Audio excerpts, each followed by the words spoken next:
ලංගම් bus එකක් කියන්නේ පොදු දේපලක්, රාජ්‍ය දේපලක්. ඒ රාජ්‍ය දේපලේ වැඩ කරන සේවකයන්ට සමහර අය ප්‍රසිද්ධියේ තර්ජන ගර්ජන කරනවා. ඒ විතරක් නෙමෙයි සමහර අධර්මිෂ්ඨෝ චණ්ඩියෝ මේ බස් එකට ප්‍රසිද්ධියේ යකඩ මුගුරු වලින් පහර දෙනවා. රජයට ගහනවා වගේ නෙමෙයිද? කල්පනා කරලා බලපියව. නීතියට බය නැති වෙලා. ඒ විතරක් නෙවෙයි බණ්ඩාරල ප්‍රධාන බස් නැවතුම්පලේ නවත්තලා තිබ්බ බස් එකක් හොරු උස්සලා. ඒ තරම නීතියට බය නැති වෙලා.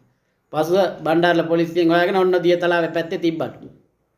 ඒ තරමටම නීතිය බල්ලට ගිහිල්ලා තියෙන්නේ. නීතියට සමහර අධර්මිෂ්ඨව බය නැහැ. ඒකයි මෙහෙම දේවල් සිද්ධ වෙන්නේ.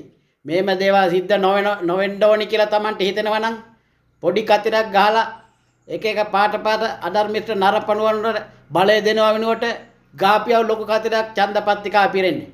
යුග පෙරලියකින් පසු මේවා 100%ක් අපි නිවැරදි කරලා පෙන්නන්නම් එකින් එක. තොපිට බැරි වුණාට